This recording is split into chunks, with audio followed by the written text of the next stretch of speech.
Assalamualaikum warahmatullahi wabarakatuh. Selamat siang teman-teman.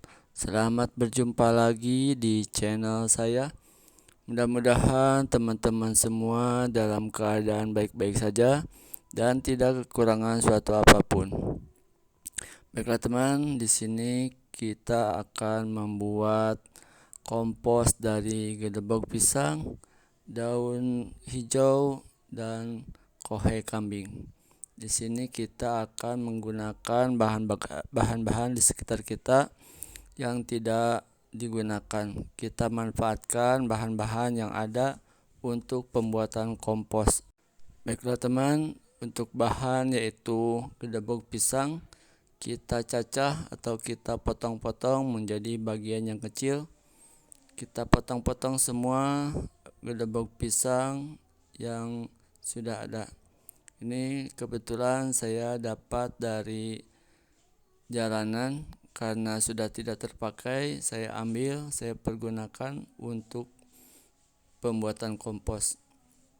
Karena saya tidak punya pohon pisang, kebetulan di jalan ada pohon pisang yang sudah tumbang, maka saya ambil, saya manfaatkan untuk pembuatan kompos. Oke, untuk gedebok pisangnya kita cacah, kita potong-potong, dan ini rumput atau daun yang hijau,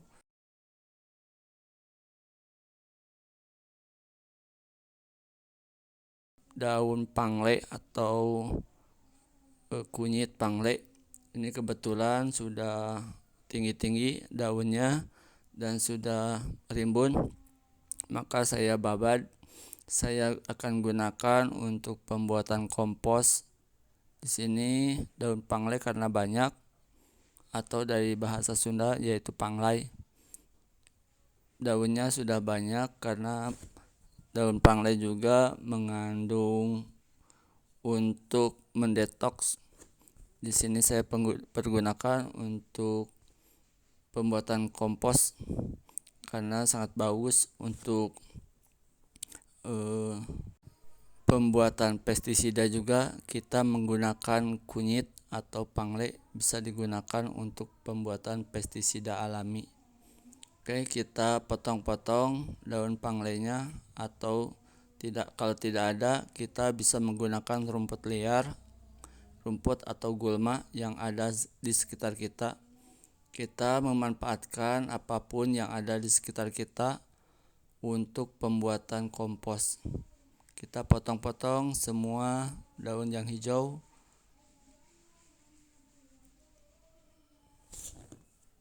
Bila tidak ada daun yang hijau, kita bisa menggunakan daun yang sudah berjatuhan dari pohon, atau yang disebut juga dengan daun kering. Kita bisa pergunakan sebagai penggantinya. Dan di sini kita penambahan untuk pengkomposannya yaitu kohe atau kotoran hewan. Di sini saya menggunakan kohe kambing. Kebetulan di sini punya kohe kambing. Ini juga dapat dari beli karena saya tidak punya atau tidak ternak kambing. Saya beli kohenya. Kita aduk-aduk antara kohe, daun hijau, dan gedebok pisang. Kita aduk sampai rata, sampai semuanya tercampur. Dan untuk pengomposan, di sini saya menggunakan air rendaman kohe kambing. Di sini air rendaman kohe kambing juga sangat bagus buat fermentasi. Saya tidak menggunakan IM4 ataupun cairan yang lain. Di sini kebetulan saya pergunakan cair rendaman kohe kambing karena sangat bagus. Selain untuk pengkomposan, air rendaman kohe kambing juga saya gunakan untuk penyiraman sebagai penambah nutrisi buat tanaman. Karena kohe kambing sudah mengandung unsur NPK ataupun fosfor. Alhamdulillah dengan penggunaan cairan kohe kambing, tanaman saya juga subur kembali walaupun di musim kemarau. Oke, setelah diaduk rata, kita masukkan lagi kohe kambingnya atau air rendaman kohe kambing. Kita siram sampai basah. Setelah basah kita aduk-aduk lagi sampai merata.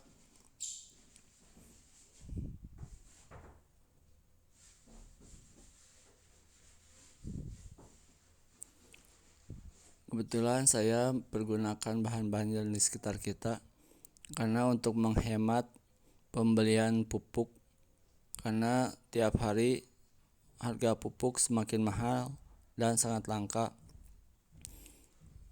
Walaupun pupuk mahal, kita bisa mensiasatinya atau menggantikannya dengan bahan-bahan kompos atau bahan dari alam sekitar kita.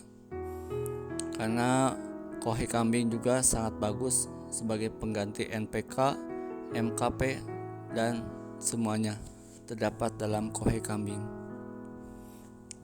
Maka saya pergunakan untuk pengkomposan, saya gunakan air rendaman kohe kambing karena saya sudah buktikan air rendaman kohe kambing sangat bagus buat tanaman. Di sini saya pergunakan karung sebagai alat pengkomposannya. Setelah bahan-bahan kompos sudah merata, kita masukkan ke dalam karung.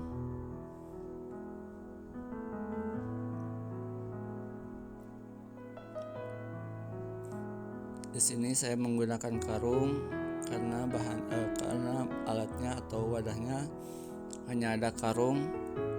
Bagi teman-teman yang tidak punya karung, bisa menggunakan kantong plastik ataupun yang lain.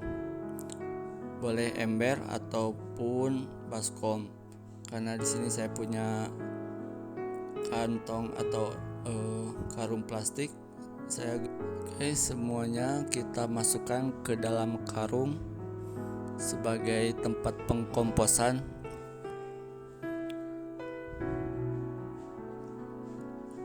Setelah semuanya masuk, kita akan padatkan.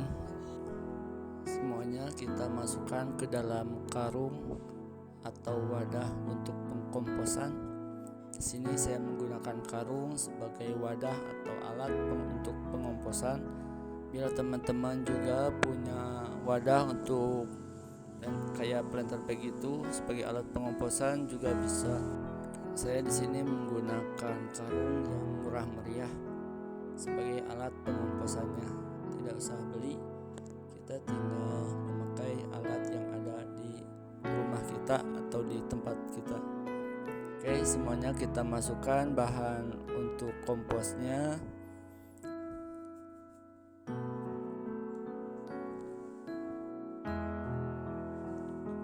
Setelah masuk, kita padatkan karungnya biar tidak ada udara. Setelah semuanya masuk dan setelah dipadatkan, kita akan ikat karungnya biar tidak terlalu banyak udara yang masuk.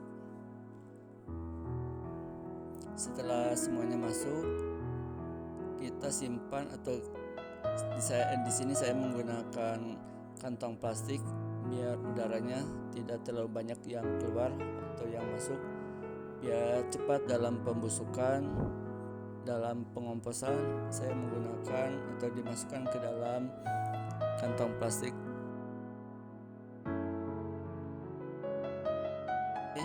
Setelah semuanya beres atau masuk ke dalam kantong plastik, kita simpan di tempat yang teduh. Kita pengomposan selama 15 hari atau 2 minggu. Setelah 2 minggu kita angin-anginkan komposnya, dan bila sudah tidak panas itu artinya sudah aman. Tapi walaupun tidak diangin-anginkan juga bisa langsung aja kita simpan di media tanam di atasnya. Terima kasih telah menyaksikan video kami. Mudah-mudahan bermanfaat apa yang saya sajikan. Semoga teman-teman semua diberi kesehatan. dan dilapangkan rezekinya. Assalamualaikum warahmatullahi wabarakatuh.